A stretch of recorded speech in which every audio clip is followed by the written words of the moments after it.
कहानी दो दोस्तों की जो एक ऐसे साम्राज्य में रहते हैं जहां 3 कबीले के लोग गद्दी के लिए एक दूसरे को काट रहे हैं। दोनों दोस्त एक दूसरे के लिए जान भी दे सकते हैं और जान ले भी सकते हैं, लेकिन अचानक दोनों में कट्टर दुश्मनी हो जाती है। दोनों एक दूसरे के खून के प्यासे हो जाते हैं। अब ऐसा क्यों है? दोनों के बीच क्या हुआ था? साम्राज्य का असली वारिस कौन है? चलिए जानते हैं, लेकिन इससे पहले वीडियो को लाइक और चैनल को सब्सक्राइब कर दीजिए। तो ये है सालार मूवी और कहानी स्टार्ट होती है खानसार साम्राज्य के दो दोस्त देवा और वर्धा से। वर्धा खानसार के राजा का बेटा होता है और देवा उसका जिगरी दोस्त। खानसार में राज परिवार के लोग अपने नाक में नथनी पहना करते थे, लेकिन एक दिन वर्धा का कजन उसकी नथनी छीन लेता है। देवा को पता चलने पर वो गुस्से से वर्धा को उसकी नथनी दिलाने ले जाता है। वर्धा का कजन देवा को चैलेंज करता है, अगर उसने पहलवान को हराया तो वो नथनी वापस कर देगा। देवा बिना सोचे समझे पहलवान से भिड़ जाता है, पर पहलवान को हराना मुश्किल था, इसलिए देवा बिजली की नंगी तार को छूकर पहलवान को पकड़ लेता है। पहलवान झटके से वहीं चित हो जाता है और कजन खौफ में नथनी वापस कर देता है। कुछ दिनों बाद खानसार में जंग छिड़ जाती है। कुछ ताकतवर लोग घर घुसकर लोगों को मारने लगते हैं और देवा के घर पहुंचकर उसकी मां को भी मारने वाले होते हैं, लेकिन तभी वहां वर्धा आकर उन्हें रोक लेता है और इसके बदले उन्हें खानसार की सबसे बड़ी टेरिटरी के रूप में अपना सबसे बड़ा कड़ा दे देता है। यहाँ उनके हाथ में लगे कड़े टेरिटरी के सिंबल थे। वर्धा देवा के माँ की जान बचा लेता है, पर देवा की माँ बहुत डर जाती है और खानसार से चले जाने का फैसला करती है। देवा वर्धा से वादा करता है, जिस दिन वर्धा उसे पुकारेगा वो उसके साथ होगा। इधर खानसार के राजा राज मन्नार को जब पता चलता है बेटे ने दोस्त की मां की जान बचाने के लिए सबसे बड़ी टेरिटरी दान कर दी, तो वे गुस्से से बेटे को राजघराने से बेदखल कर देते हैं और अब वर्धा आम जिंदगी जीने लगता है। अब सीन प्रेजेंट में चेंज होती है, जहां अथिया नाम की लड़की इंडिया आ रही होती है, जिसे खानसार के लोग अपना जानी दुश्मन समझते थे और किडनैप करना चाहते थे। दरअसल वे उसके पिता को मारना चाहते थे, लेकिन वो इंडिया आता ही नहीं है, पर उसकी बेटी इंडिया आ जाती है। आथिया का पिता ये सब जानता था, इसलिए वो बिलाल नाम के आदमी से मदद लेता है। बिलाल खानसार के आदमी से पहले ही आथिया को किडनैप कर सेफ जगह पहुंचाने का बंदोबस्त करता है। आथिया का पिता उसे देवा के पास ले जाने को बोलता है। इधर देवा मैकेनिक के रूप में कोल माइन में काम करता था। वो एक सीधा साधा सिंपल इंसान था, लेकिन फिर भी उसकी माँ बहुत घबराती थी। उसे डर था कहीं देवा किसी से झगड़ा न कर ले। अब ऐसा क्यों है ये हमें आगे पता चलेगा। देवा की माँ स्कूल में पढ़ाती थी, तो बिलाल भी वहीं आथिया को टीचर के रूप में अपने पास रखने को बोलता है। दूसरी ओर खानसार के लोग पूरे देश में ढूंढते हैं, पर आथिया उन्हें कहीं नहीं मिलती। यहाँ हमें पता चलता है खानसार की सबसे ताकतवर महिला राधा के कहने पर खानसार के लोग आथिया को ढूंढ रहे थे, क्योंकि वो आथिया के पिता से बदला लेना चाहती थी। अब क्यों कैसे आगे पता चलेगा। एक दिन किसी वजह से खानसार के लोगों को आथिया का पता चल जाता है। वे वहां से आथिया को उठाकर ले जाने लगते हैं। देवा उसे बचाना तो चाहता था, पर मां ने उसे लड़ाई न करने की कसम दे रखी थी। लेकिन अब गुंडे देवा पर अटैक करने आते हैं, तो उसे देवा को लड़ने का परमिशन देना ही पड़ता है। तब देवा उनकी कुटाई करने लगता है। आथिया ये देख हैरान थी। इतने में कुछ लोग आथिया और बिलाल पर खानसार की सील लगाकर उन्हें वहां से ले जाने लगते हैं, और जिस भी चीज पर खानसार की सील लगती थी उसे दुनिया की कोई भी चीज नहीं रोक सकती थी।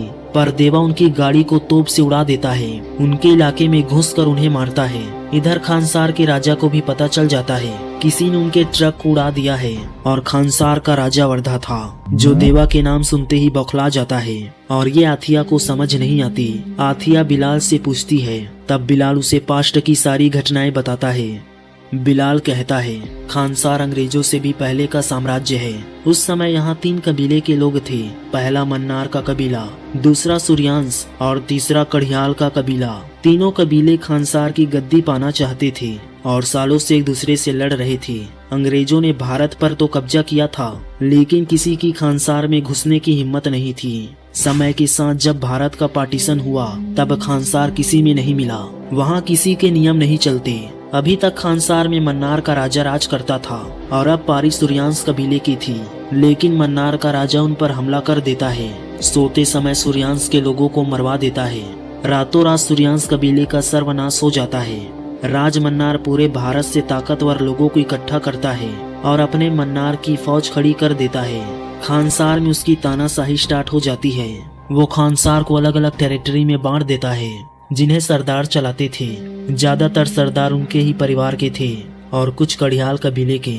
राज मन्नार का राज ऐसे ही चलता रहता है, पर राज मन्नार परेशान था कि उसके बाद राजगद्दी कौन संभालेगा। तभी उसका सलाहकार उसे उसके बेटे को वापस बुलाने की सलाह देता है, पर राज मन्नार अपने बेटे के कांट से गुस्सा था, लेकिन सलाहकार के समझाने पर मान जाता है। इधर वर्धा आम जिंदगी जी रहा था। अगले दिन राज मन्नार सभा में कहता है, आज तक मैंने खानसार के लिए अपना सब कुछ न्यौछावर कर दिया, लेकिन आज अपने परिवार के लिए कुछ करना चाह के साथ मिलकर वर्धा को मारने की सोचता है, ताकि अगला राजा उन्हीं में से एक हो। इधर वर्धा की रक्षा के लिए एक भी आदमी नहीं था। सभी लोग उसे मारने पहुंच जाते हैं और वर्धा को मारने ही वाले होते हैं, लेकिन किसी वजह से उसे मार नहीं पाते और धमकी देकर चली जाती हैं। राधा देखती है कि राजा के जाने के बाद सरदार आपस में ही लड़ मर रहे हैं, तो पूरे खानसार में सीज फायर लागू कर देती है। रुद्र को ये बिल्कुल पसंद नहीं आता। वो सीज फायर के खिलाफ वोट करने की अपील करता है और वोटिंग 9 दिनों बाद रखी जाती है। राधा और सभी जानते थे वोटिंग रुद्र के पक्ष में ही जाएगी। सभी सरदार एक दूसरे को मार काट के गद्दी हासिल करना चाहते थे, इसलिए सभी सरदार दुनिया भर के ताकतवर आदमी, कोई रशियन, यूक्रेनियन तो कोई एडवांस हथियार इकट्ठा करना स्टार्ट कर देते हैं, ताकि उनकी आर्मी एकदम बेस्ट हो। इधर वर्धा के सरदार बनने के बाद भी उसके पास कोई आर्मी नहीं थी।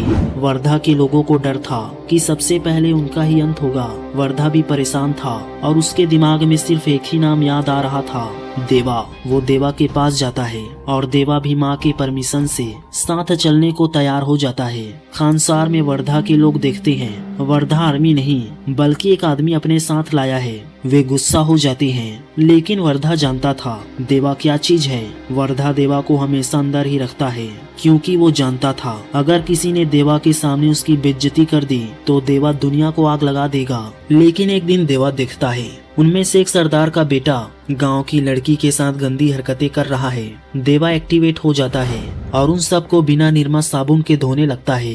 किसी का हाथ काटता है तो किसी का सिर, और आखिर में देवा सरदार के बेटे का गला काटकर माता काली के चरणों में चढ़ा देता है। सरदार को ये पता चलने पर देवा और वर्धा को कैद कर लिया जाता है। सरदार वर्धा को मारने का निर्णय लेता है।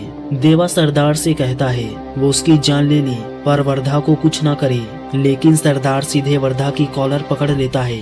देवा की इससे सनक जाती है और वो सबके सामने उसका सर धड़ से अलग कर देता है। तब दोनों को जेल में डाल दिया जाता है। अगले दिन सीज फायर की वोटिंग होती है।